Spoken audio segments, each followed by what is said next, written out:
Good evening. All right, for those of you who will join us later on,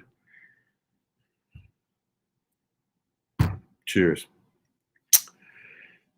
So, it's Wednesday, 4:21, about 10 o'clock Eastern Time.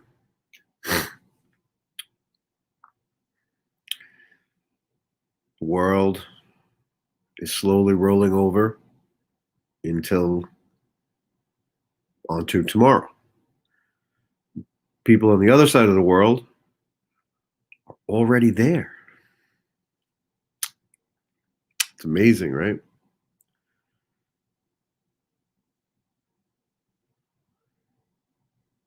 Why does, with each passing day, why does it seem like the United States is playing catch up with the rest of the world?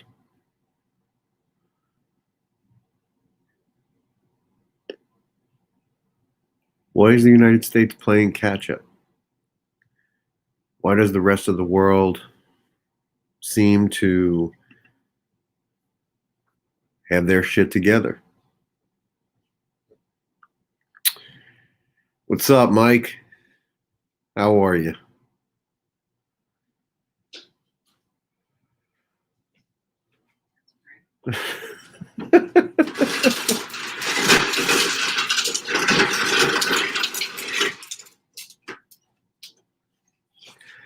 That was the ice machine. See, you think you find a quiet spot?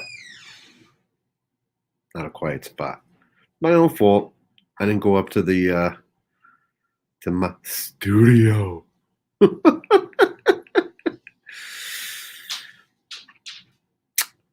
Anyway, I just find it really funny that with all of our waking up, right? That's what everybody said. This past year was wake up call, a wake up call, a wake up call. But if we still think that the United States is the best place to be, not for everybody. I've never thought more about moving somewhere else. I never have in my life. I never thought more. Is this really the best place to be with my family, my kids? I have two daughters. We just had a man in the White House for the past 4 years screaming that it was okay to grab women. Perfectly acceptable. We have 4 years of people attacking Muslims, black people, brown people, Asian people. My kids are mixed. That means somebody's going to attack them.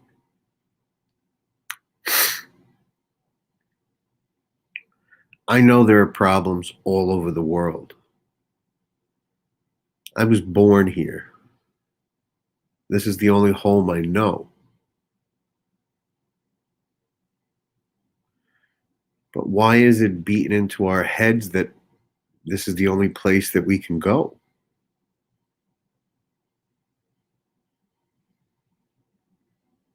There are plenty of other countries won't be like this.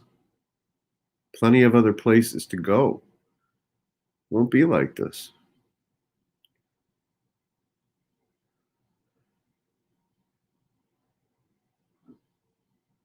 Just thoughts.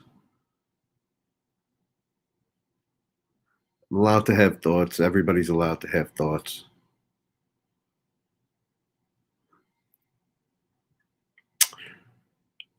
I just wonder. Have any of you thought about that? Has it ever crossed your mind that maybe, just maybe,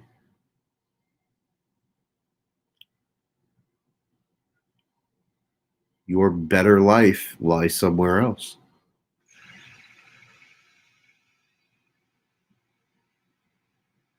This past year, those thoughts have crossed my mind so many times.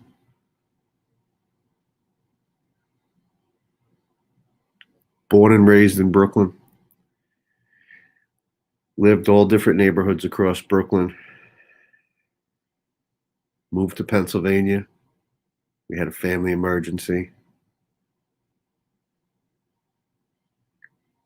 That's what brought me here.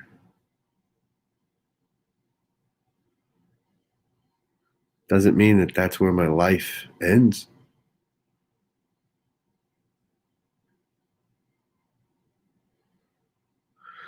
It's just interesting. When you start thinking, it's interesting when you start thinking. could be very dangerous for me.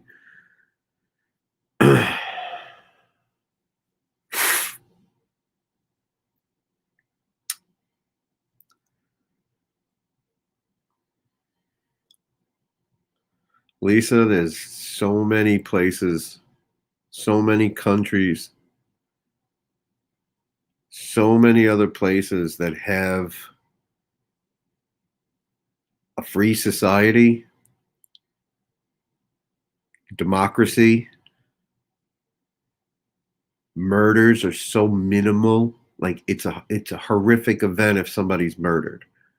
There's no mass shootings or so many little of them. There isn't such an issue with police and in communities. There's so many places. So many places. Isabel, I've always thought Norway or Japan sounds amazing. Let me tell you something about Japan. First of all, I'll make it quick because I don't, I know there's plenty of people who think I'm nuts anyway. But I believe I was Japanese in a past life.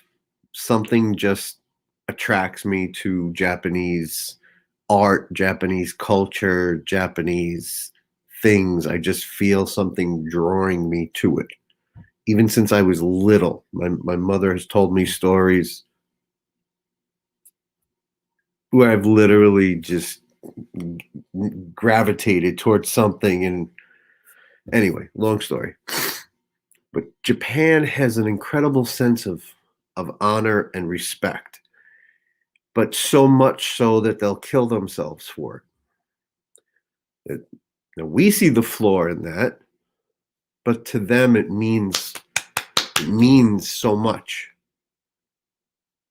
They're very strict about certain things. If you say you're going to do something, do it. Here, people talk shit all the time, and we let it slip, we let it slide, whatever. Portuguese. Oh my God. I can do Spanish, but Portuguese is just a little different. And you guys you guys curl your S's, like instead of you say esh, it's a heavy S, right? Yeah. Obrigado. I could do Spanish. I know some words are similar, but there's some words in Portuguese. Not gonna do. Oh, the passport thing. Yeah, a lot of yeah. I've been to a Portuguese church service a few times, and the pastor was like, and I'm like, wow, that's a lot. That's a lot. Oh man, but I caught like, you're able to catch some of the words and I was able to follow along and like, okay. Okay. All right.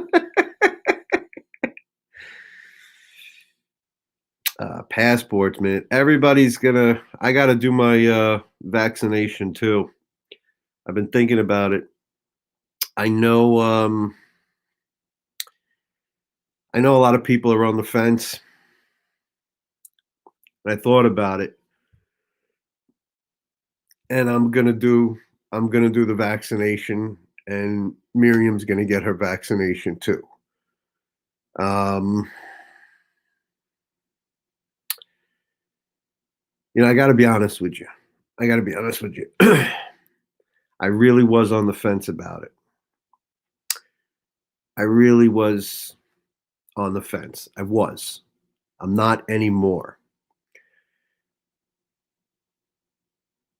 Obviously, I wasn't, gung ho for it. Obviously, I'm going to be a little skeptical, but there's enough now where there's enough data. Um, these two shots from Pfizer seem to be uh, not Pfizer, Moderna, and the Pfizer vaccine. I'm just saying the two popular ones. Now that Johnson is out, uh, but I think we should be okay. Yes, there's always going to be a risk. Medically, there can never be 100%. Never going to happen. I think shooting in that high 90s, um, I think gives me a good advantage. If I get it, hopefully I'm healthy enough to fight through it, but I should pull through. Same thing with Miriam. I'm 43. I'm in decent shape. I just posted a picture of myself the other day. Yesterday when I went out with the family, um, I've lost my belly, man. Literally, I mean, I have like a little bit of a belly left, and now I really just got to tone up and do what I need to do. So I'm healthy. I'm gonna get the vaccine. I would recommend you guys getting it too, whenever it's available for you. Um, I'm not gonna beat you up over it if you choose not to. I get it. I'll be honest with you. I think if I was single and on my own, no kids, I might wait. I might really put it off, put it off, put it off, put it off. I'm not, but I got to worry about my kids first and foremost. And if the vaccine will work for me and keep me from bringing it home to the kids, and then they can eventually figure out something for the kids, then I got to take that shot, that 90 plus percentage, because all the factors kind of weigh in my favor. So I think that's what I got to do. So I'll definitely keep you guys informed of that. I'll get it. Show you guys I get it. I don't have a needle phobia or anything. They stick you in the arm. Okay, end of story. Um, my mom got her second dose the other day. Her husband got his second dose yesterday or today, something like that. Um, and they're old and they're seriously unhealthy. If they can pull through The vaccine, I would like to think so would I, right? So, right? I mean, seriously. All right. Uh, not doing the shot in the arm. All right. All right, Lisa. Any particular reason why? Let's put you on the spot. Unless you don't want to get put on the spot. I have no problem putting somebody on the spot. All right. Whenever you're ready, I'll see it. You post it whenever you're ready. All right. I know everybody's asking, why hasn't Brian smoked yet? I just got my little dart pod here, so just doing this. I'm in the I'm in the dining room right now, so I I don't know. I think about the kids. They don't have to walk around smelling the weed. Like I told you, weed's not for kids. Unless your child is suffering from something or has something where the cannabis could help them. And my kids don't need anything. So, but I'm a firm supporter of CBD for kids. I think they should take the CBD warning off and drop it down. They have it like 18 and over. I think they should drop it down to 12 and over now, and see what kind of data can come back from teenagers.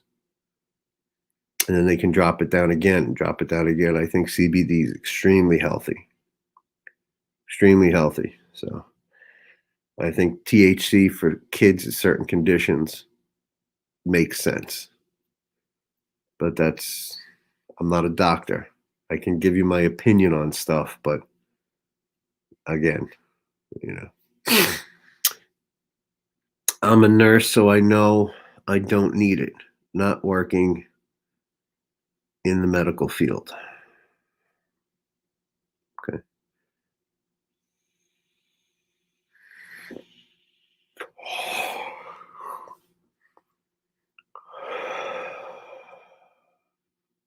What do you mean by you know you don't need it? Do you feel like you've like built up an immunity? You're not working in the field right now?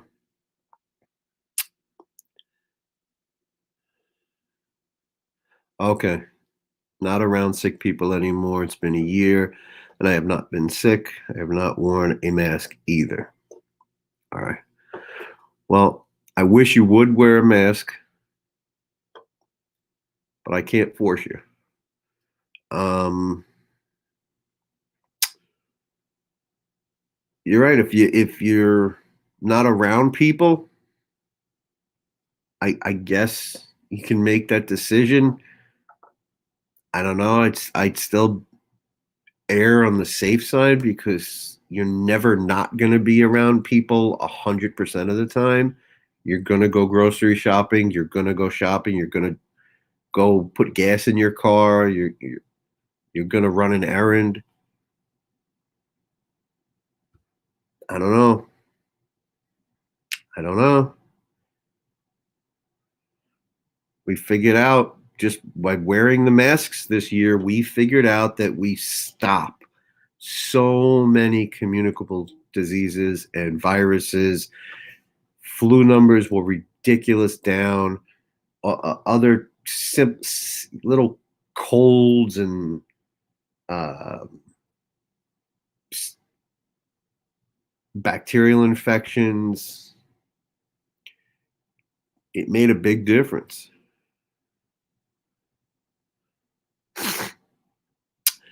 I'm agoraphobic and I got the vaccine, not taking any chances. Agoraphobic, is that the fear of going outside?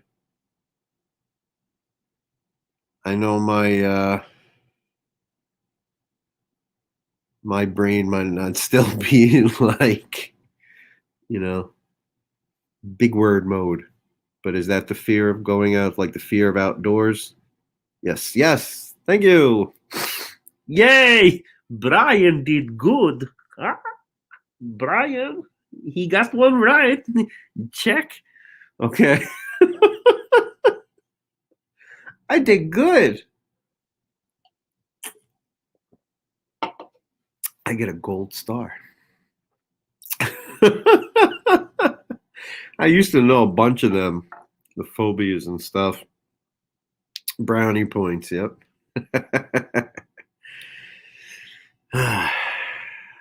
ER. Hey, I worked in an ER for a year and a half.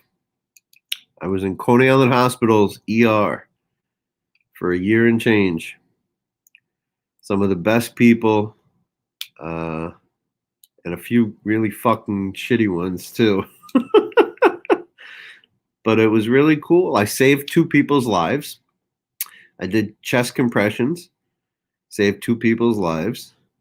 Lost one person during a chest compression.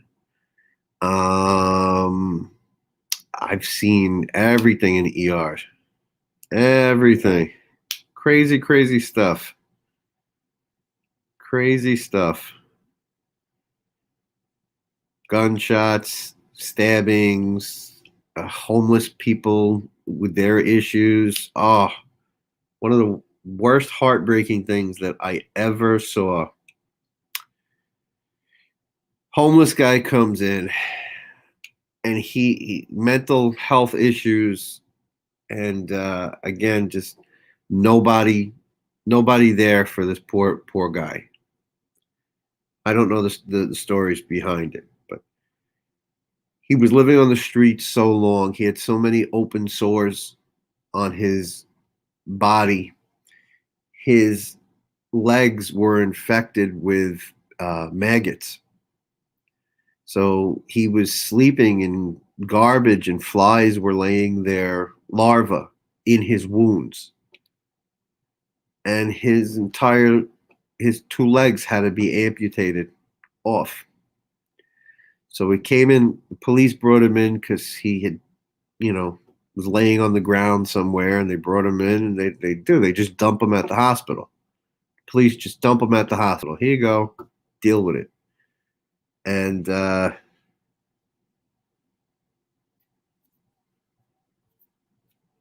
this poor guy, he wakes up, and I'll never forget the smell. I mean, the smell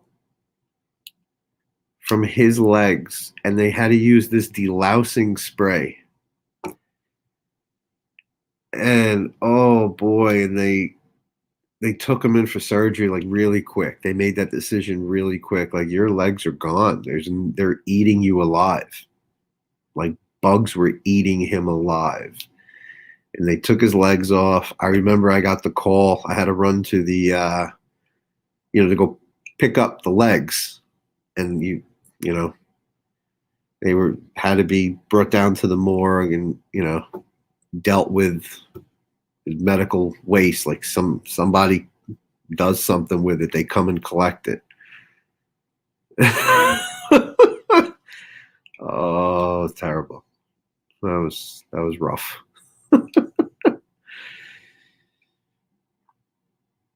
You do make a difference. I was enjoying my job so much. I was a nurse's aide. Um, I was doing way more stuff than we were even trained to do, but we were taught kind of on the fly. And we're not allowed to do blood, but when the hospital was so busy, like the few of us who were taught, like, we would jump in and help and do things and help the patients and run some tests and set them up with the machines. We knew how to do everything. We all helped each other. And I tell you, the only thing that made the hospital shitty was the administrators, the powers that be, literally just miserable, miserable, miserable people. Miserable people. What is it? The bureaucracy politics of a hospital, even a city hospital, politics of a city hospital, a dollar here, a dollar there, it adds up. It adds up. City hospital. And they were still functioning. They were doing some reconstruction stuff at the hospital when I was there, and I passed it a few times. It looks cool, you know. Anyway, so I wanted to wrap up some thoughts. I think that we're obviously gonna talk about the Derek Chauvin thing again, and we're gonna talk about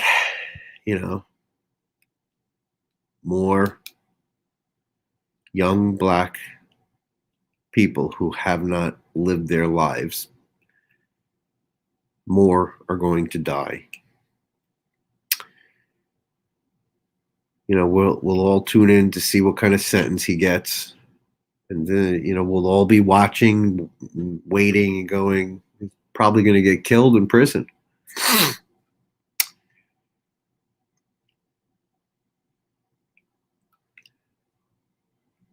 It's horrible. This young girl, Makaya, I'm probably butchering her name. It's a pretty little thing. They showed a video she did on TikTok and all her social media posts, and cute little girl, yeah. Chubby cheeks. It's a little baby. It's a little kid, man.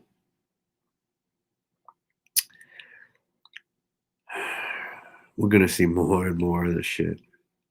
More and more of it, and more of it, and more of it, and more of it, and more of it, more of it, and more of it. It's never gonna stop. It's never gonna stop.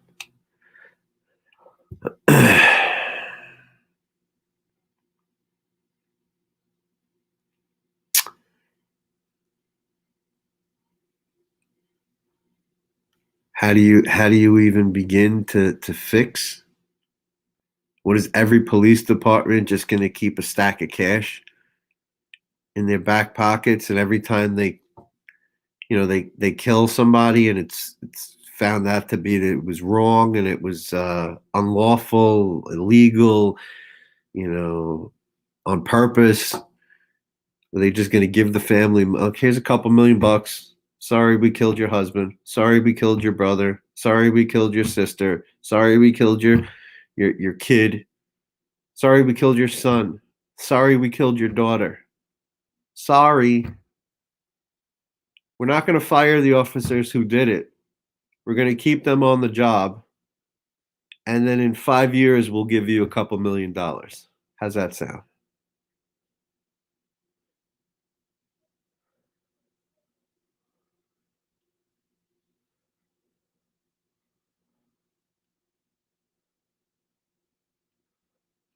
I worked at a maximum security prison. Those guys go after child molesters more than anyone else. Yeah. Yeah. Yeah. Think about the cops that nobody reports because they're terrified. They're terrified.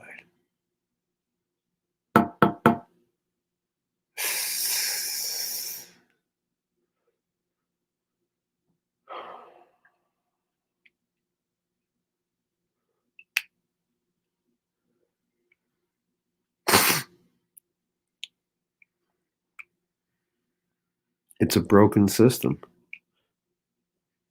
You don't understand.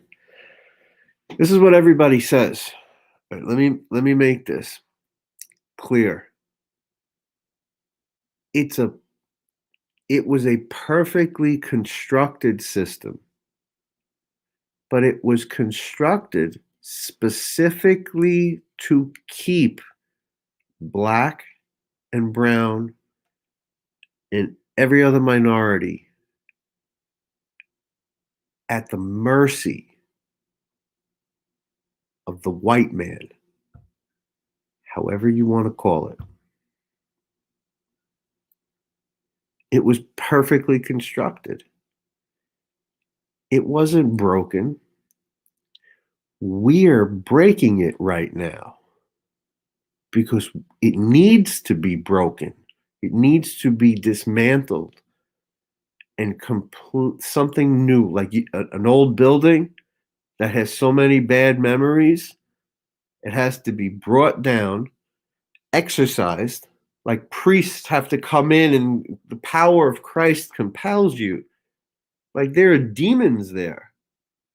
There are demons within that system that need to be expelled, exorcised.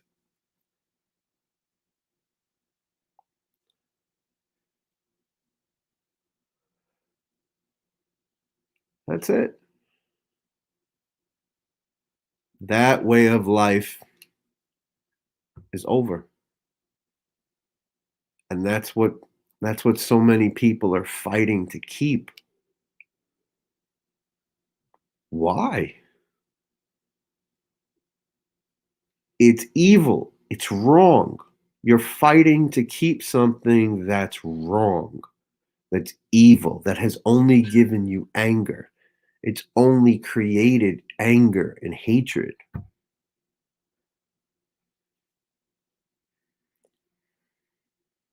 You know how many people have told me for oh, that's funny, the green screen thing is on and it's not even I don't even have the green screen thing. And you know how many people have told me, I never really thought about these things. I never really thought like, I've been hearing that my whole life. That's how my father talked. That's what my father said. And they say like, but Brian, my father. He was a good guy. Yeah, but how do you think he was raised? How do you think he was raised? His dad probably doing the same thing. It's a hard thing to realize. It's a hard thing to stomach and go, wow, wow, I can't believe that. It's not easy.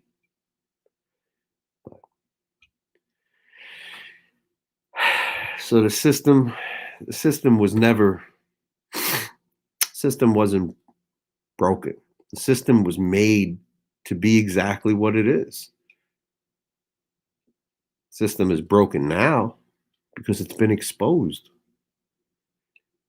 A lie can't fester. And this one did for a long time. More stuff will come. It'll be an interesting summer. This is never going to end. They're going to out so many powerful politicians. They're going to out so many powerful, figures, some of these massive church leaders.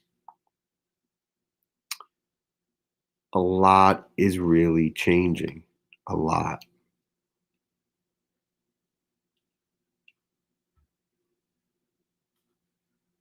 It'd be really fun to watch. It is. All right. Guys, have a good night. It's hump day. Means the week's already over. We're going into the tail end of the week. Let's see what crazy horrific things we can see tomorrow. But I will actually start talking about some good stuff. I got that in the works. What a surprise. Have a good one.